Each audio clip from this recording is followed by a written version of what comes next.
Hi, welcome everyone. I'm Alicia Greenberg, and I am a 20-year sports philanthropy leader and co-founder and co-director of the Sports and Entertainment Impact Collective, also known as SEIC. My colleague Mary Wolf and I direct SEIC, which includes the leading executive education certificate program for sports and entertainment impact leaders to enhance their skills, learn about topics relevant to the field from best-in-class faculty, and to share knowledge and network with one another.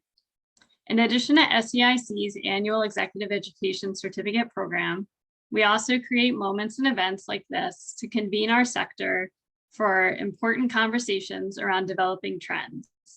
Cryptocurrency is not something we claim to be experts on. That is what our speakers are for. However, as leaders in sports and entertainment impact, we are at the forefront of opportunities and challenges facing leaders in the space, and we feel there's no better way to learn than together in a safe and trusted community. As a reminder, we ask that you stay muted and off camera throughout our program today. We are recording this session and we'll share that link with everyone after. We do encourage active participation in the chat, so feel free to put in your questions and throughout any reactions or thoughts that you have. And we're going to start today, before we hear from our speakers, with a really quick poll. So you should see that pop up on your screen right now. And it's really just to gauge where you feel you are with your knowledge on this topic. So give everyone a few seconds.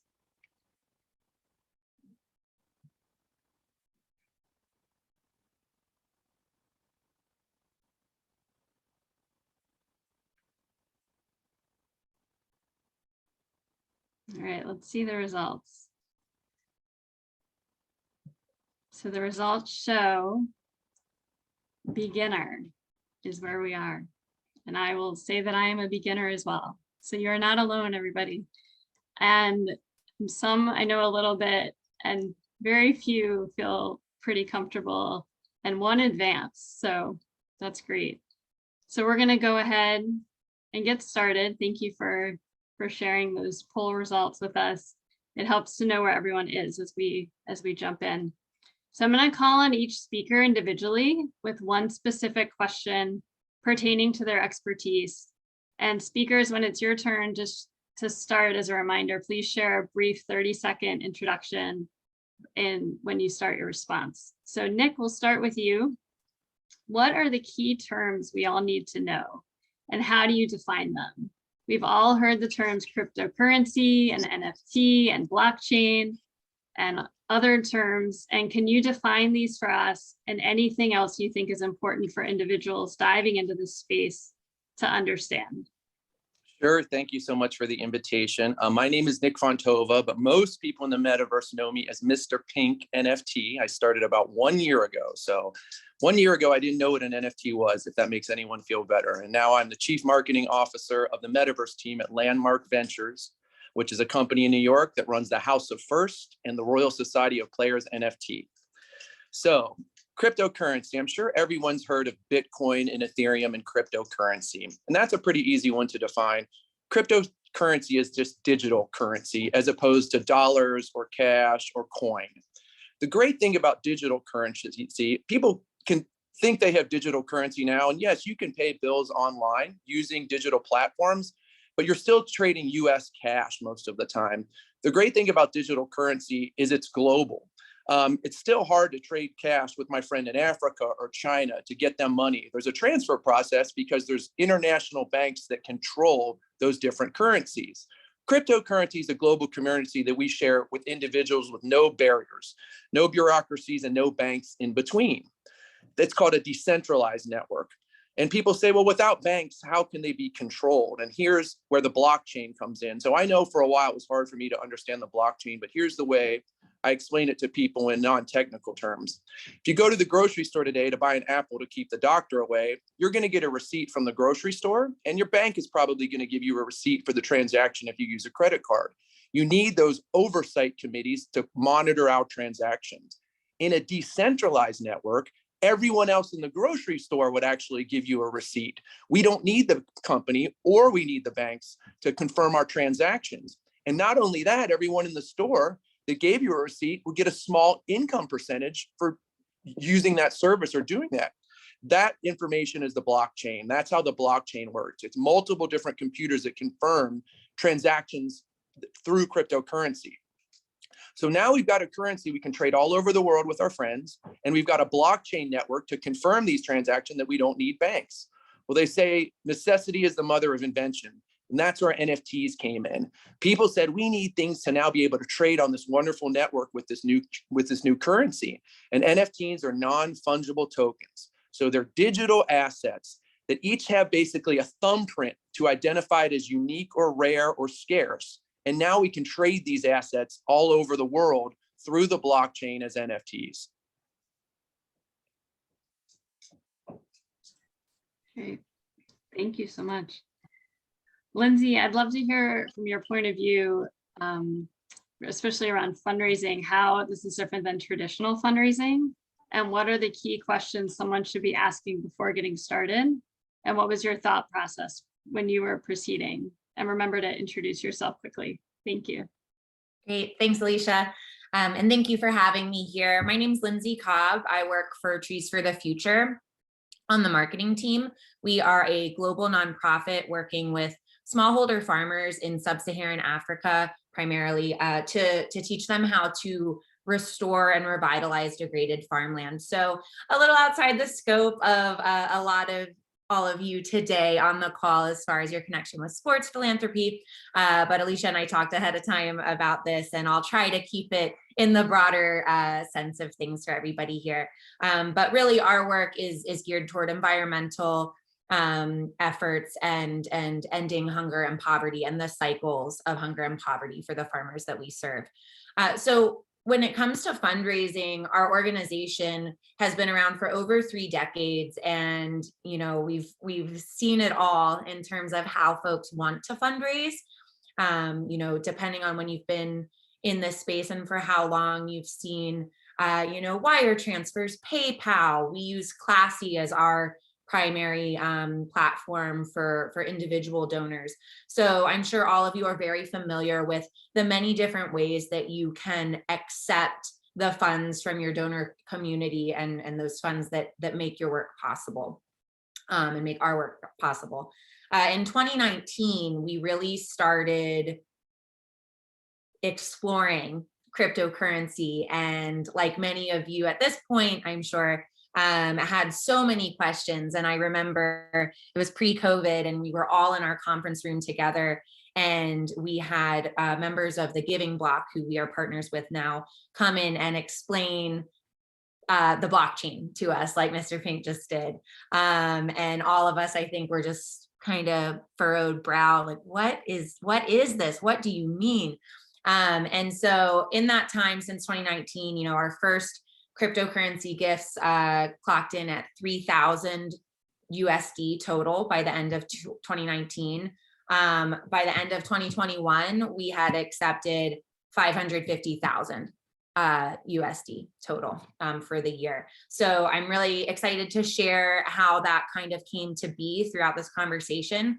But my first note would just be that it's okay that it's confusing and this world that a lot of us don't understand. But as Mr. Pink said, it is very secure because it's decentralized. And so what we did was found a partner who could help us walk us through the process every step of the way. As I mentioned, that's the Giving Block. And so they helped us set up a secure wallet so that our supporters who wanted to donate cryptocurrency were able to do so in a safe and secure environment. And I can expand on that as we go, but I'll pass it back to you, Alicia, and sit tight for the next question. Sounds good. Thank you. Lou, you've worked on some very successful campaigns, which has been great to learn about. Can you talk about what led to their success and share some specific examples of how this has been effective in sports and entertainment fundraising? Absolutely. And thank you for having me. I'm Lou Frangella. I'm the VP of Partnerships at FTX US. We're a US regulated digital asset exchange that includes assets such as cryptocurrencies, NFTs, and maybe some hopefully other ones in the very near future. So I lead the activation and strategy across our company and the execution of that when it comes to our sports and entertainment partnerships. I've worked in partnerships for a while now. And I'll say, I'm sure that probably some of you have seen a lot of the work that we've been doing. I think, we're nowhere near short of announcements when it comes to new partnerships, but I think the exciting part about what we do is really the impact side of it and how we leverage, the relationship with our partnerships mixed with the technology that we're providing and also building to bring people into this Web3 universe, which could really have a significant impact not only on fans and consumers, but also from a charitable perspective. And I think for us, it all starts with Sam, our CEO and founder, who is an effective altruist, who has pledged most, if not all of his earnings in perpetuity to give away to the most impactful charities in the world to have the biggest positive impact on the world. So in terms of how we activate and how we bring these partnerships to life, I think that is really the core ethos with us. It all comes from a place of trust and authenticity, and also just recognizing that this is a new technology, and for a lot of people, it's tough to understand. And just based on the survey in the beginning of the call, I think it's very clear that a lot of us are still very new to the space. So our approach is really that of where we want to kind of meet you where you are. We recognize that this is a new technology and that people are in different places in their understanding of it and how they kind of accept it. So from a marketing perspective, it starts with anyone that kind of resonates with our Super Bowl spot, which I'm not sure if how many of you have seen it, but with Larry David, where the punchline at the end, it's building up to this moment where Larry basically confirms that he's still a skeptic, no matter what his lineage has gone through when it comes to the most innovative technologies in the world. But I think, for us, embracing the skeptics is something that we wanted to recognize and say that it's okay to be skeptical, and it's okay to kind of have your own point of view and be wherever you are in that journey, but we want to have something for you wherever you are. And then it goes all the way to the people that are obviously more of an expert on this technology. So when it comes to the impact and successful partnerships for us, there's a lot of them recently that come to mind, but I think in terms of fundraising and utilizing this technology in a really creative way, I think one really good example is what we've done with Stephen Curry and his NFT collection, which is the 2974 collection. So 2974 is the number of 3-pointers that Stephen Curry hit to break the 3-point record for the NBA. And he hit that earlier, actually at the end of last year in December. So leading up to that, we had built and had ready to launch an NFT collection that for all of the initial mints and then in perpetuity, the resales of the NFT will go 100% to the Eat, Learn, Play Foundation, which is Stephen and Aisha Curry's charitable foundation. And what was really unique about this NFT collection, and I'm sure Mr. Pink and others on this call can identify with just the value and the community building of NFTs, is this created an accessibility to an athlete that is not only at the top of his game, but one of the greatest to ever do it, and still is continuing to set the bar. So for the NFT collector, it provided this great value in this community that allowed you to follow along with that journey. At the same time, every aspect of the exchange of those NFTs will have a positive impact on the world through Steph and Aisha's charity. So when we launched this, the collection sold out in 5 minutes. We had actually 2,974 NFTs. The mint sold out in 5 minutes, which immediately generated $1.5 million to the Eat, Learn, Play Foundation, which is pretty incredible. To date, the volume generated from this collection has been over $4.4 million. And not all of that goes directly to Eat, Learn, Play, but all of the resale revenues that would normally go to FTX and the NFT collector actually go to charity. So that's just been one successful way. And I think, that's a blueprint for us that we're definitely going to be continuing to build out across partnerships. There's other examples of things that I could get into if we had more time, but I'll stop there. Thanks, Lou. Tom, your platform is unique and works a little bit differently than what we've heard about so far. Can you talk about your success and share a few specific suggestions that you think everyone should consider when embarking on this work?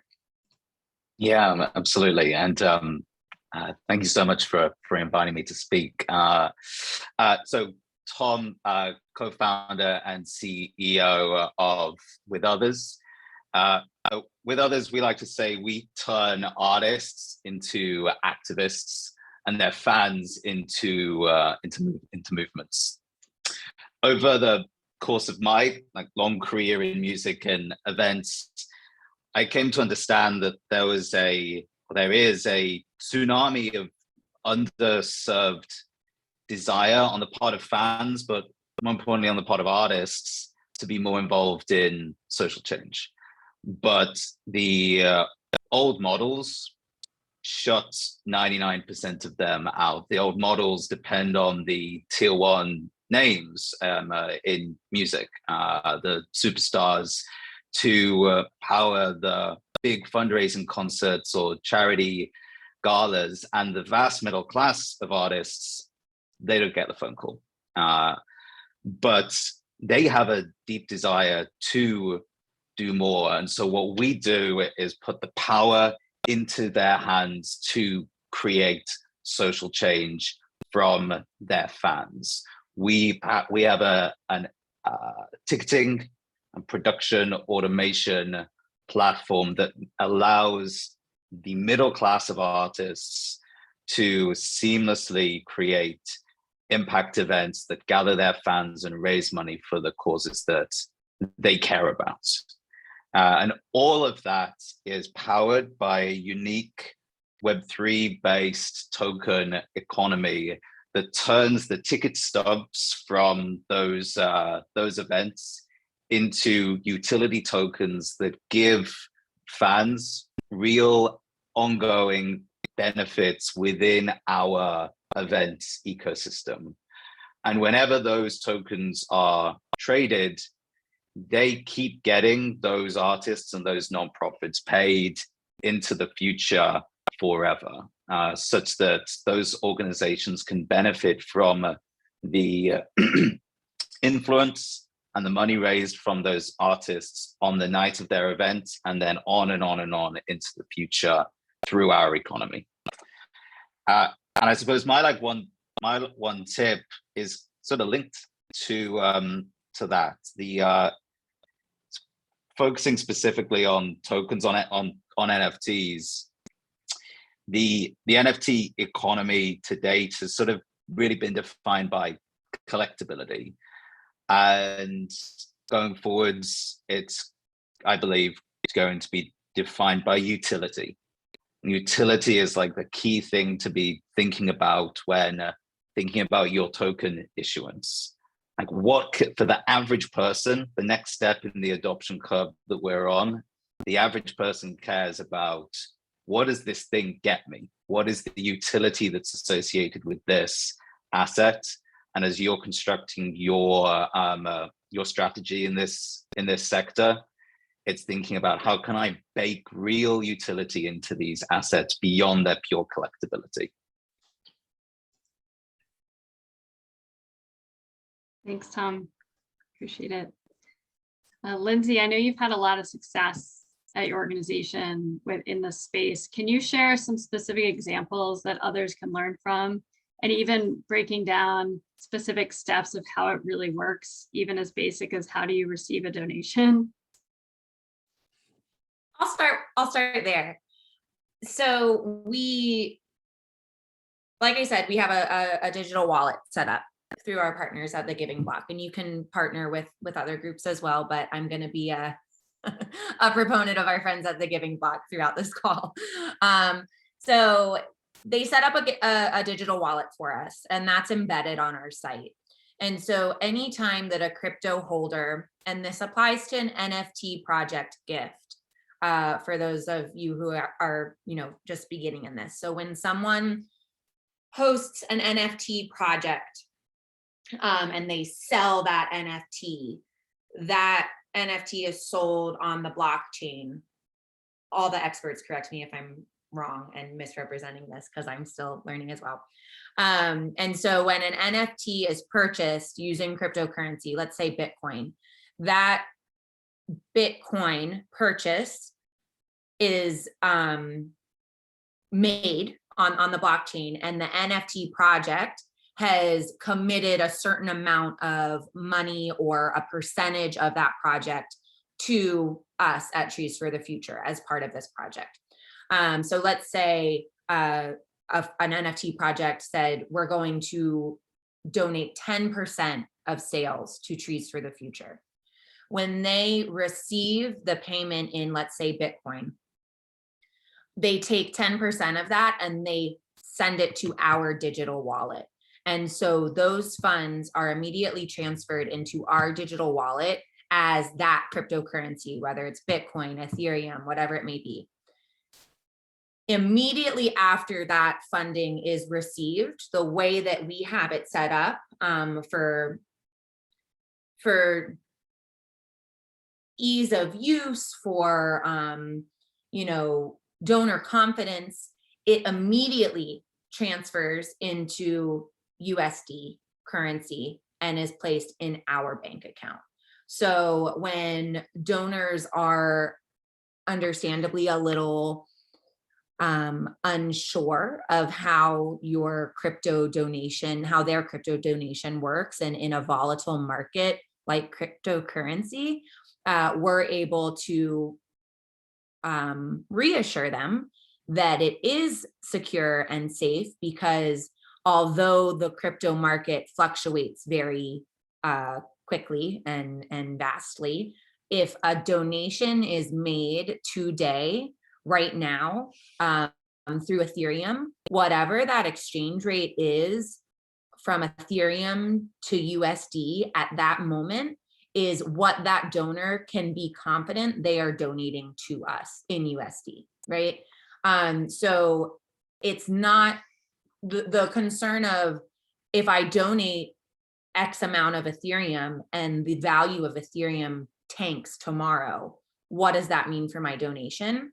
That is a non-issue, because as soon as the gift is made, we are automatically transferring it, exchanging it, and turning it into USD and putting it in our account so that it can go toward our mission-oriented work.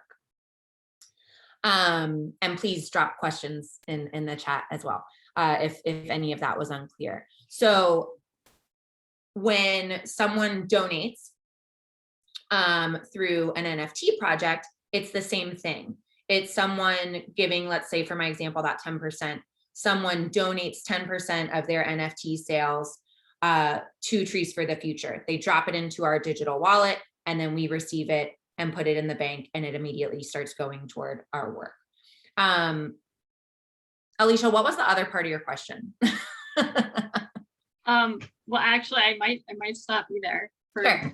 so we can move on, but that was super helpful. So Okay. thank you.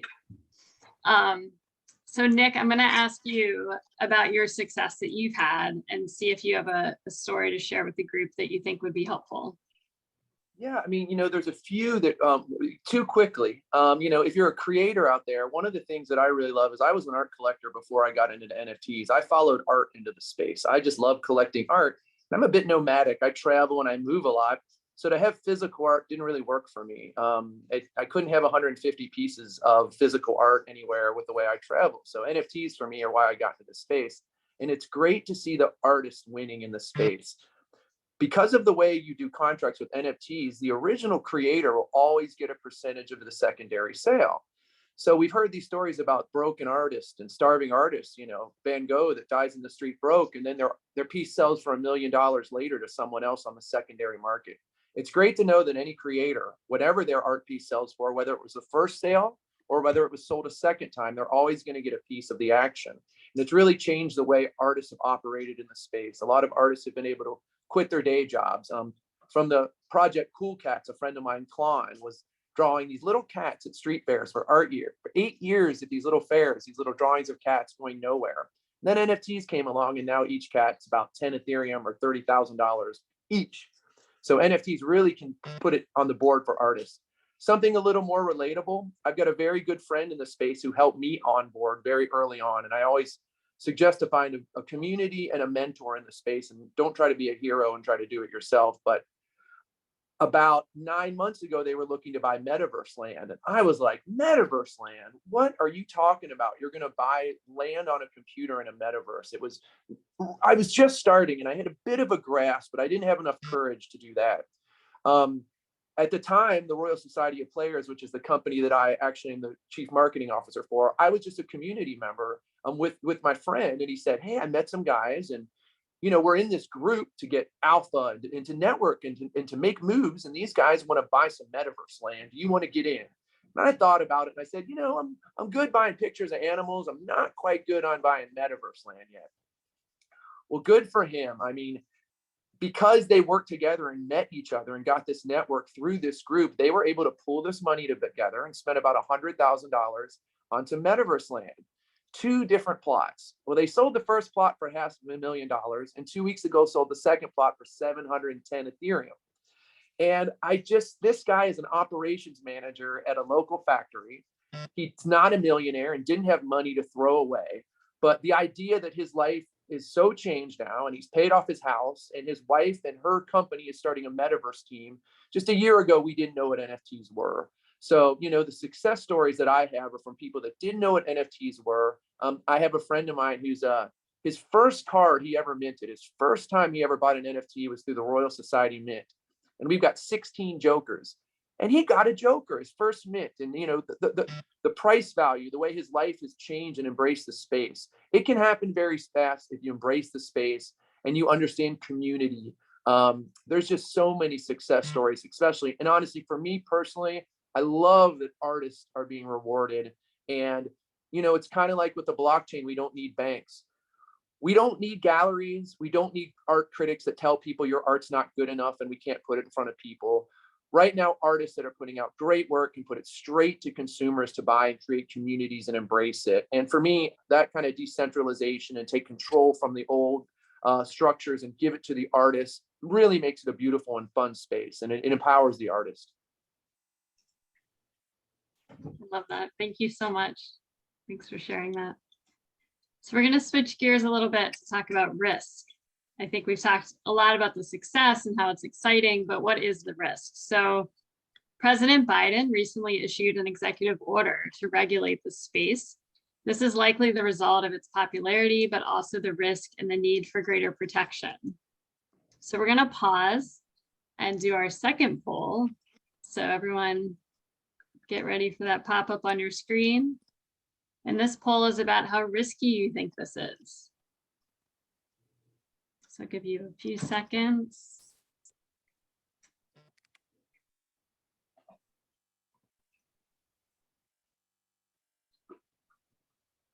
A few more seconds. All right, let's share those results. So somewhat risky, 66% is where we're at. So it's good to know as we think through this. And I want to introduce this topic and ask our speakers to share how everyone on today should be measuring the risk of getting into this space and provide some advice for how to respond to skeptics who might be stuck in traditional thinking and think that this is not necessarily sustainable. So Tom, we'll start with you. Yeah, so I have, I suppose, a somewhat orthogonal view on this, which is that I think a lot of people think that there is some like magic combination of words that is going to make the skeptic like care about the technology or overcome some view of like some held belief around the risk associated with it. And I think that is the wrong communication strategy for how to bring the next wave on the adoption curve into Web3. And the way I would try to put some color on that is, if you think about like a website that you love or you find value in, like no one talks about like how cool it is that that's built on HTTP, you know? It's not about talking about the technology, it's about talking about the utility. So if you issue a token collection, it's not about like, hey, we're issuing this new NFT collection that you can buy with digital currency from your non-custodial wallet, etc. Like it's, hey, like you can buy these tokens and they're going to give that we're issuing, and they're going to give you all these cool benefits through our our strategic sports partner. And oh, by the way, like if you stop using them, instead of it just like sitting there as a dead asset, you can actually just trade it on, and then this nonprofit is going to keep getting paid. It's about like communicating in a simple way that the average person is going to see value in. And that's how you overcome the skeptics and the view of risk and all of that. It's like you just move the Overton window to a different functional place. Thank you. Yeah. Lou, will you share your risk assessment? Yeah, I'm going to first give a disclaimer, which is probably a t-shirt that I should wear for all these calls, which says, this is not financial advice. So my POV on risk is, a couple of things. One, I always preach doing your own research. And I think probably everyone that sits in this panel will agree with that. I think that's probably one of the most important things you can do, is educate yourself as much as you possibly can on the risks, on the benefits of this space. And I think in doing so, you come to your own conclusion, but you're also get yourself a little bit more familiar and comfortable with, everything that's involved with it. When it comes to risks in particular, specifically for our business at FTX US, I mean, we have a process in place, our KYC process, which vets every single customer that uses our platform. So KYC stands for Know Your Customer, and it's a series of checks and balances and authorizations you have to go through in order to actually be able to use the full functionalities of our platform. So, when we partner, I think probably one of the most important things in the way we do business is safety and security, as well as just making sure we're building that trust and authenticity. So we take that very, very seriously, and I think you will see, like, when it comes to our track record as well, we really put policy and regulation before anything. We're probably late to list certain more fun tokens, for lack of a better term, which I think you guys can think of what the other term is for those fun tokens. So we're very careful when we do that, because we want to make sure that we are following the right regulations and the right laws. I think Sam in particular, in our company in general, is very much at the forefront of thought leadership when it comes to this new world and building the policies and regulations around that. Sam and Brett have been in DC multiple times, been deposed by Congress to help educate them on this space. So we very much hold that to the highest of importance. And I think when it comes to charities and accepting funds from a crypto perspective, I would say when you're doing it through FTX, and you're setting up FTX Pay, which is our product that merchants can use for e-commerce, as well as charities can use to accept donations, which we have FTX Pay set up with a number of our partners and their charitable foundations. For example, the David Ortiz Children's Fund, the TB12 Foundation, and a number of other ones. But we can be kind of that exchange platform for you, where if you are an FTX customer, you can then take your crypto funds, and all you have to do is hit basically a button, which is a simple API integration for the charity to add to their website. You hit pay or donate with FTX, and your funds get transferred from your FTX wallet to theirs. And in the process of doing so, if let's say you're a charitable foundation and you're not comfortable with holding on to cryptocurrency because of the potential volatility of it, well, that's no problem, because we are an exchange. We can exchange those funds for you before they even hit your wallet. So you're accepting, more stable fiat currency. I think there's more, in my opinion, obviously more of a benefit. The benefits in my mind outweigh any of the risks, which I think there's risks with anything you do when it comes to money in general. But the benefit is that it opens up more avenues for people that do have these funds, that are like Mr. Pink's friends that bought metaverse land and have all this money now overnight, that maybe are feeling inclined to donate and give back because they've been so rewarded in the things that they've done. It allows them to have the accessibility to give those funds to these charitable foundations. So if anything, I'm sure Lindsay can attest to this, right? It is definitely more of a benefit to have it available. And the good news is, on our side at FTX, we have the tools that can help you do it. So happy to connect with anybody after this if they have any questions on setting that up. Great. Thanks so much, Lou. And Lindsay, I know Lou mentioned that research is so important, and I know you did a lot of research. So can you talk about that process and how important that was when you were evaluating the risk? I would echo what Lou said. The benefits so far outweigh the risk, and Lou, the way you explained all of the risks that you all walk folks through is really helpful, I think.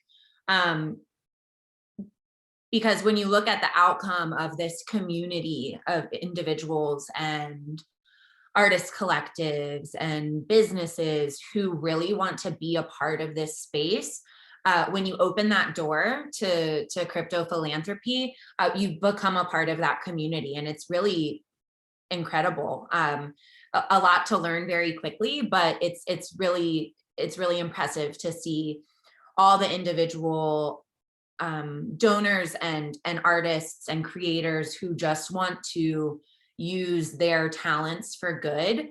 That being said, I'll focus on the environmental, the optics around the environment that we had to really look into before we could go forward with publicly accepting cryptocurrency. So again, not a crypto expert, but for those of you who are unfamiliar with cryptocurrency, a lot of criticism came out very early on in how crypto is mined. And so there's a large amount of energy needed to mine cryptocurrency.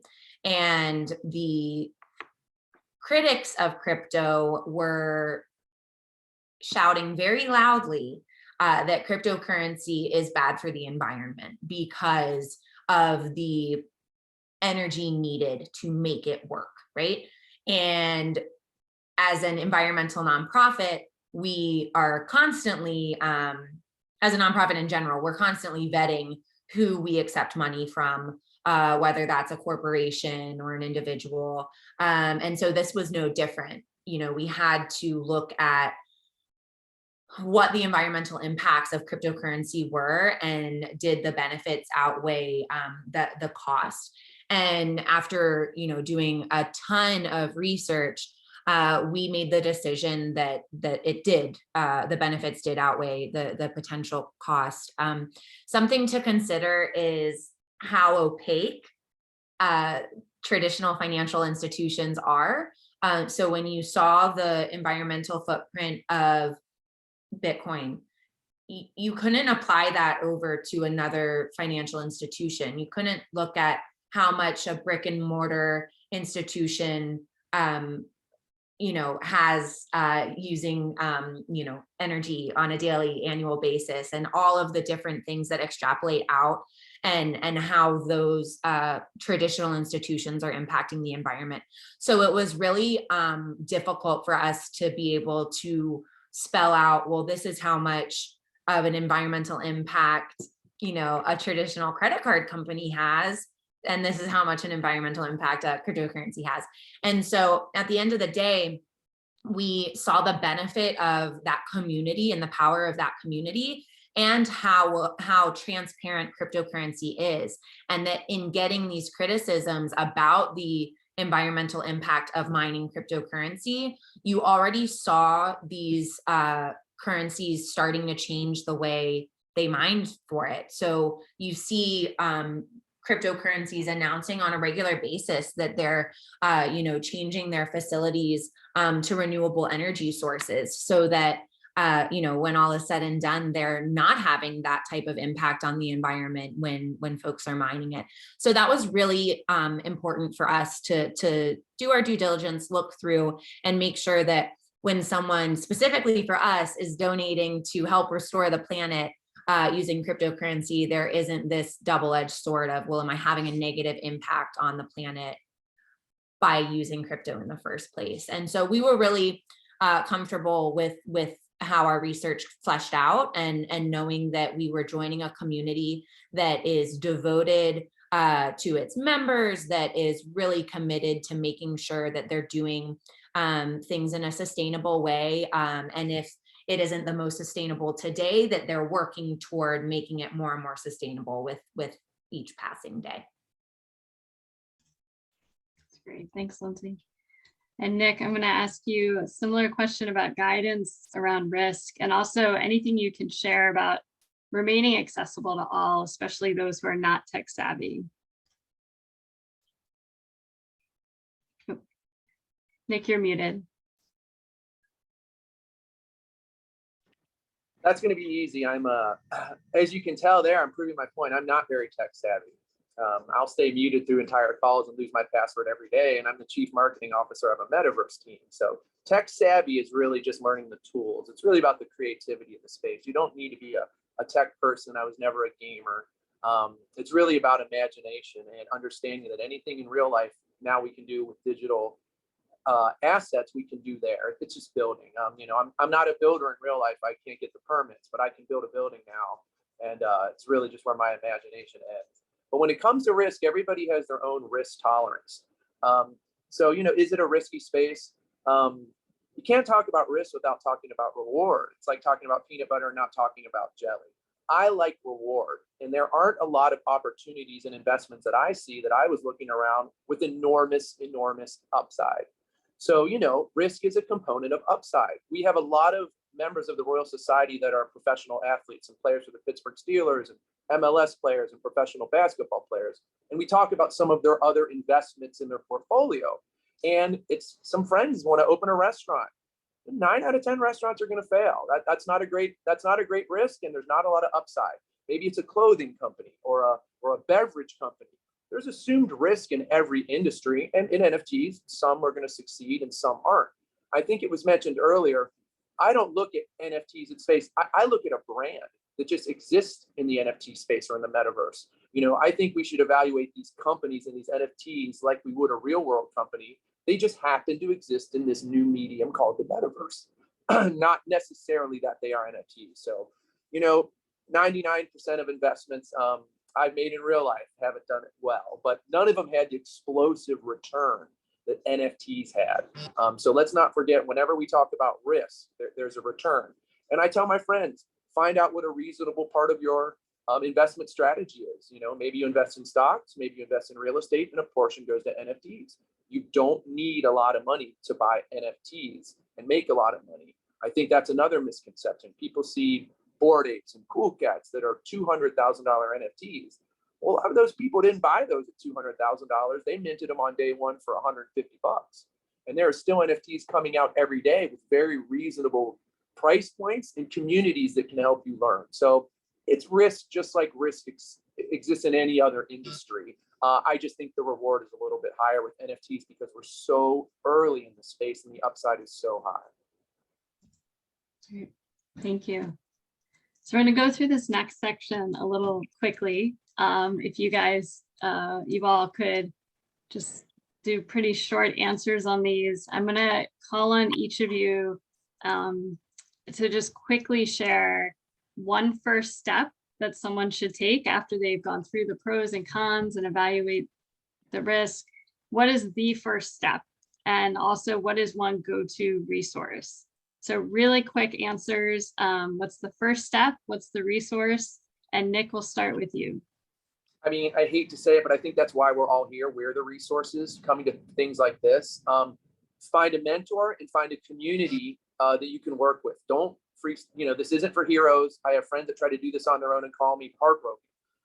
I don't make any purchases without talking to 10 people now. So find a community, find a mentor. I'm going to have to plug myself because it's kind of our mission at House of First. We have a house university.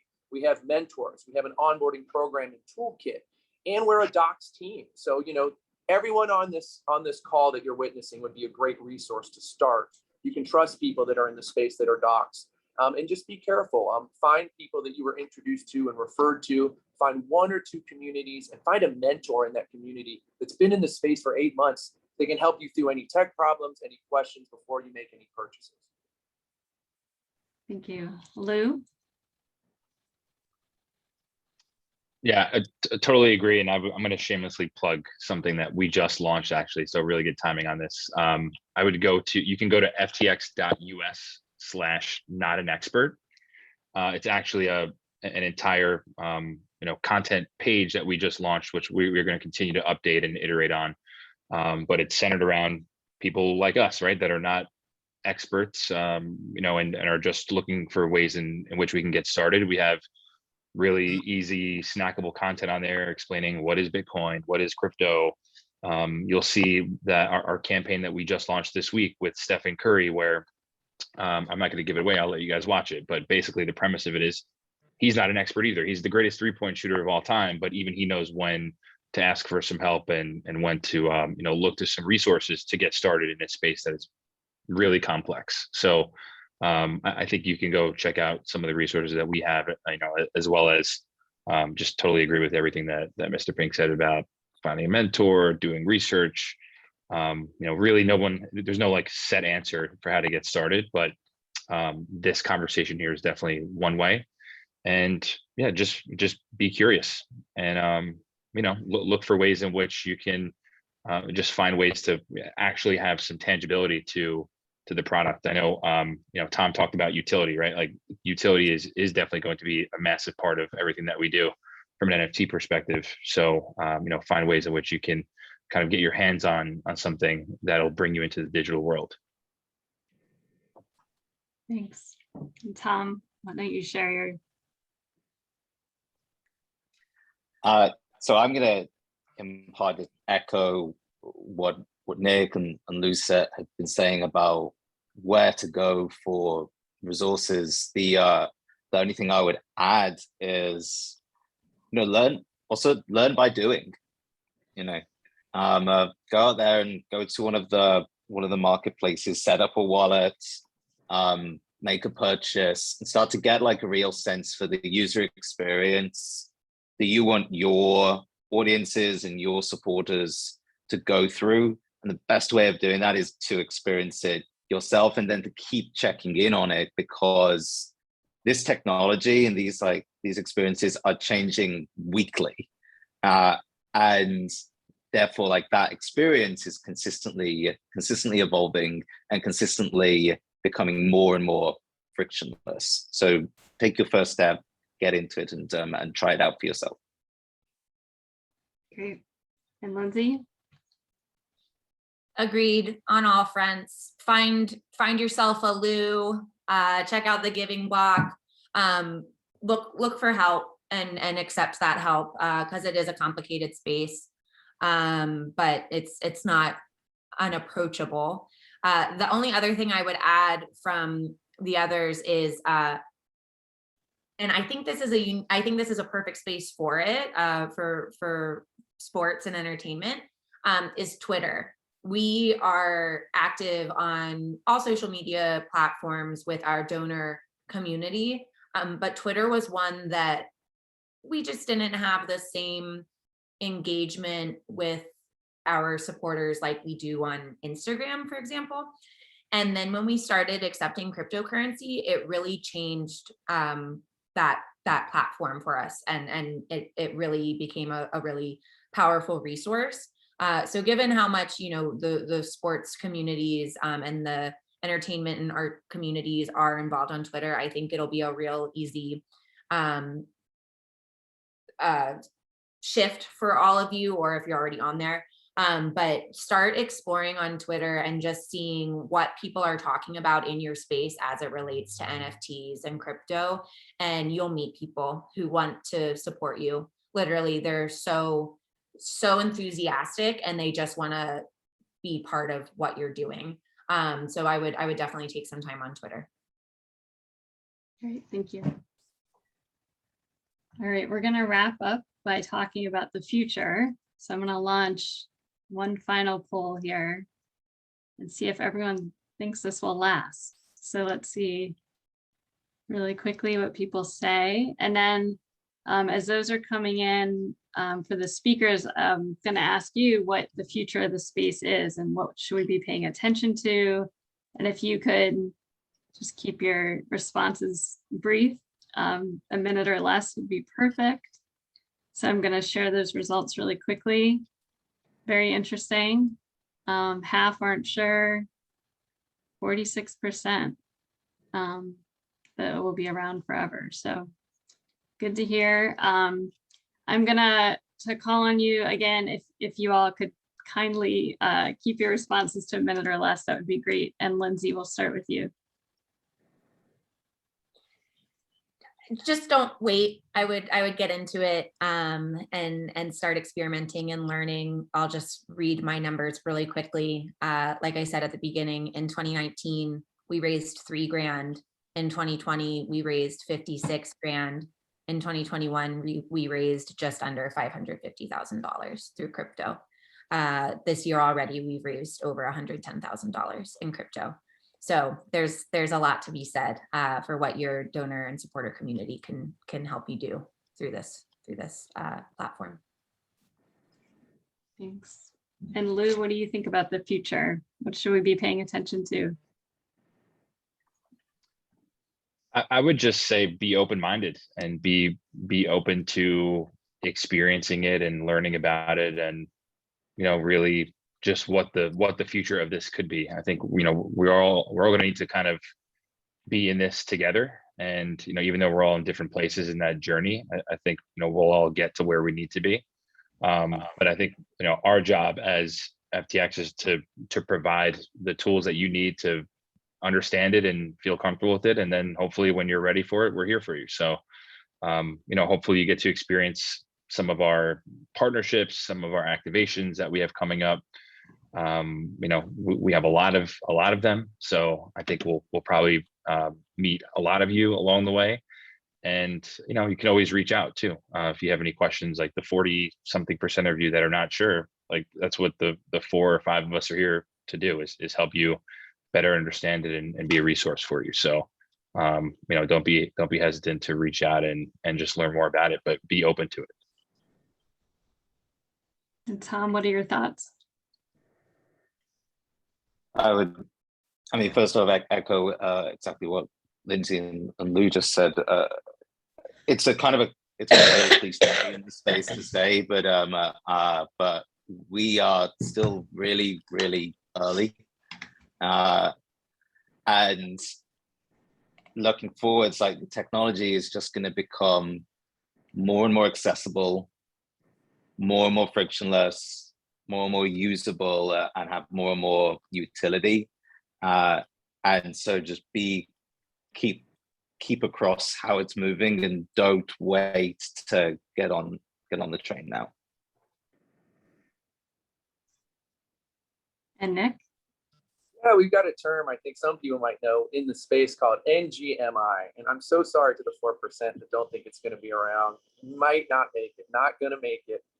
50%, it seems like at least you might think it'll be around, but I'm telling you, people thought books were a fad. People thought the radio was a fad. People couldn't believe the television was going to stick around. The internet, what are we going to use that for? The technology behind decentralized blockchains and cryptocurrencies is undeniable, and it solves so many problems. It's faster, it's quicker, and we live in a global world that has to have cryptocurrency. Digital assets are the next step. So the future is going to be the metaverse, owning these digital assets and claiming ownership of that domain. Right now, the internet and Web 2, that was the exchange of information. Web 3 is the exchange of value over the blockchain. We are going to have assets and value. And something catastrophic we would have to de-evolve as a human race, I think, to go backwards with this technology. So I think it's pretty undeniable. So I'm excited for the future. All right. Hi, and thank you to all of our panelists, to Tom, Lou, Nick, and Lindsay. Thank you to my co-director, Alicia, for guiding us today, and also to our partners at WCPG, and to all of the attendees who took an hour to come in and maybe turn some of your skepticism into knowledge and belief to get started on this path. In keeping with the topic of today's event, we are excited to actually issue an NFT to all of you today. Thanks to Mr. Pink for bringing this to our attention. But we are going to be issuing a POAP, which is short for a proof of attendance protocol. POAPs, as I learned this past month, are NFTs that are minted under that proof of attendance protocol. And each POAP is a digital record and proof that you attended our event. And for those of you who are hearing about this for the first time, they have great utility for anyone who hosts an event, not just as a token to prove your attendance, but they can double as a token that qualifies the holder for potential future utility. So just maybe in the future, those of you who hold this POAP will be the only people who have access to something really amazing from the Sports and Entertainment Impact Collective. So collect your POAP by clicking on the link in the chat right now. We'll also follow up with an email. And finally, I want to remind you that today's informative, interesting, and cutting edge event was put on by the Sports and Entertainment Impact Society, or Impact Collective, which is co-directed by myself and Alicia. We also run an executive education certificate program. Applications are open right now for our 2022 cohort, which launches on May 19th. So we hope that you'll visit our website, which is also in the chat, to learn more and consider applying. And with that, thank you for joining. Thank you again to our speakers, and I hope you all have a fantastic Thursday. Thanks, everyone. Thank you, everyone.